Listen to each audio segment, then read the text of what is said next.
The Duke of Sussex, 37, recently took part in a Q&A with Fast Company, a U.S. business magazine. While discussing his role as Chief Impact Officer with California-based mental health startup BetterUp, Harry spoke about a mental health awakening that has seen droves of people quit their jobs in order to prioritize their happiness and mental health. During the interview, which was published on Monday, the Duke addressed the increasing number of resignations witnessed following the COVID-19 pandemic. Prince Harry said issues such as increased burnout and people wanting to quit their jobs had been brought to the forefront during this period, but had been brewing for quite some time. He added, "We're just at the beginning of the mental health awakening. This work, on mental health, has never been more important because people are finally paying attention, and a big component of this mission is building awareness and continuing to pioneer the conversation." On numerous occasions in the past, the Duke has opened about his own mental health struggles, particularly how the tragic and sudden death of his mother Princess Diana impacted him.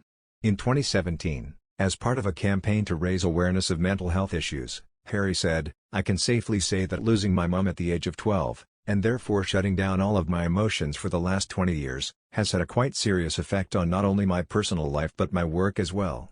He added, "I thought that thinking of her was only going to make me sad and not going to bring her back.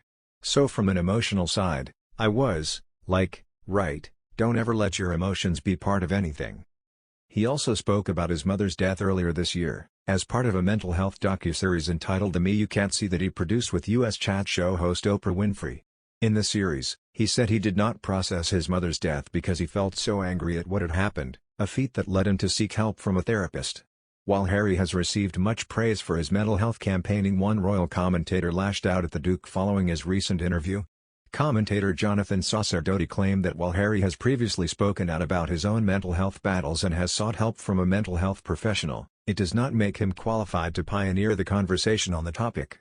Mr. Sacerdoti told, he talks of the mental health awakening as if mental health and psychology are somehow new discoveries. He may personally be adjusting to a newfound awareness of mental illness and trying to achieve happiness, but his talk of wanting to pioneer the conversation just sounds a bit flat. As far as I know, he isn't qualified or trained in the field of psychology or psychotherapy.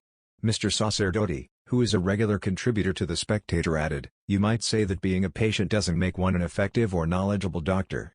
Harry and his wife Meghan had also previously stated that their mental health was one of the main reasons for their step away from the royal family.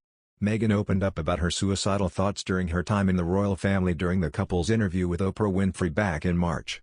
She said, "Look, I was really ashamed to say it at the time and ashamed to have to admit it to Harry especially, because I know how much loss he has suffered, but I knew that if I didn't say it, then I would do it. I just didn't want to be alive anymore." Following their step away from duties early last year, the couple moved to California where they lead a financially independent lifestyle, with their two children, 6-month-old Lilibet and Archie, 2.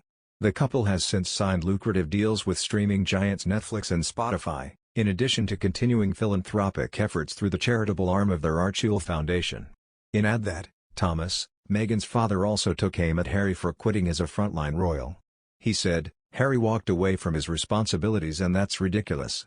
He walked away from his grandmother, the royals and the British people. He's a candy ass. I'd take him on at my age any time. He'd run away from me.